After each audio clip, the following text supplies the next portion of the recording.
No, there's still one thing, though. I should be making deliveries. Conrad! If you mention deliveries one more time, I am going to leave the worst Yelp review you have ever seen. Listen, I'm sorry. I cannot have another Yelp review, not after that last incident. Here, I can show you how good I can do. Hello, everybody! Please welcome our next act. It's a real knee slapper, get it? Because it's Grayson Tartt, a stand-up comedian. Woo!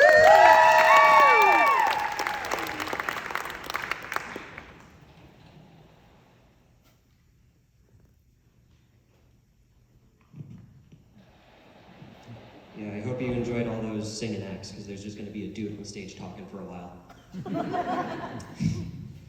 I just want to preface this, apologize beforehand. I have horrible stage fright. I just get really nervous when I'm in front of large crowds of people.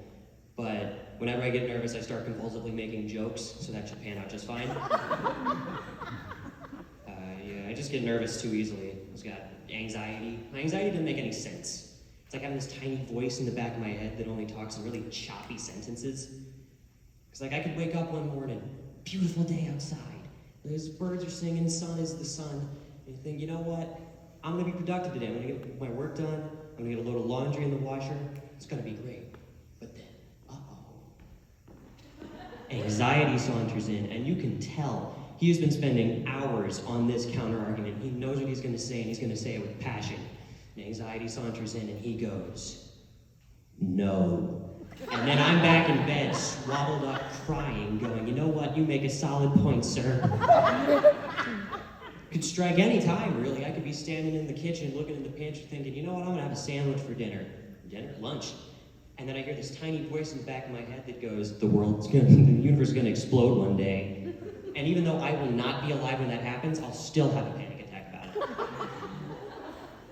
But yeah, I'm doing this really to combat my anxiety.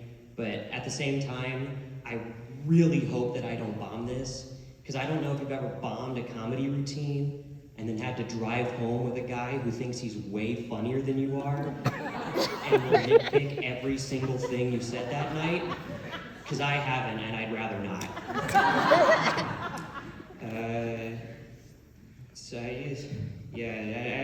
I've never done this before. I'm just throwing things at the wall, seeing what sticks.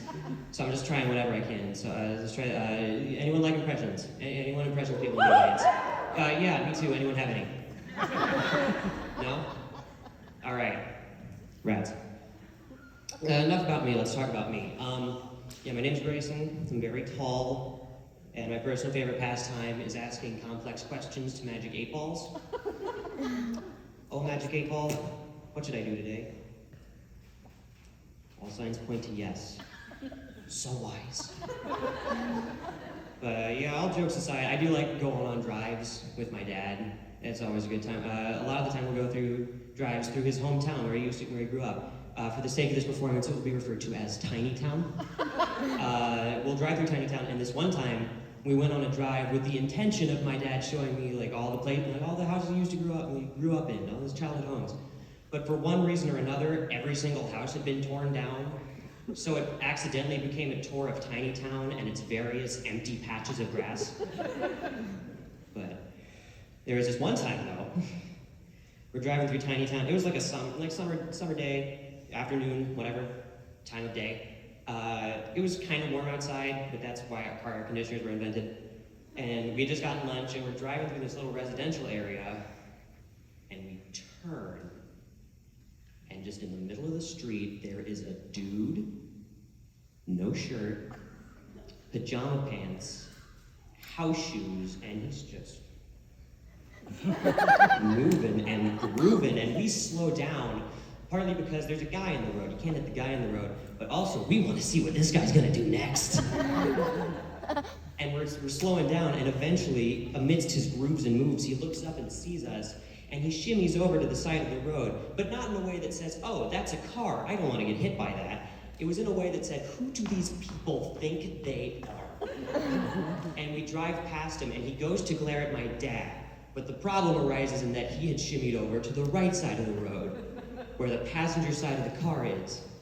I was in the passenger seat, So this dude's gaze of just pure unrighteous rage had to bore through my stupid teenage soul, and it hurt.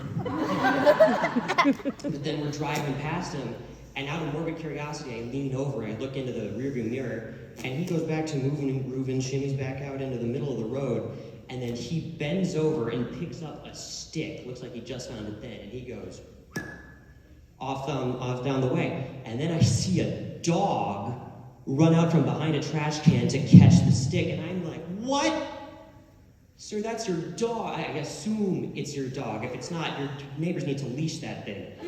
That is presumably your companion animal, and you're just having to run in the direction of oncoming traffic for a stick. That's a good plan. I like that idea. As we're driving home, I couldn't help but think what this dude was thinking when he woke up this morning. He was like, yeah, it's a good Thursday afternoon. 70 degrees outside. Haven't owned a shirt in 20 some odd years.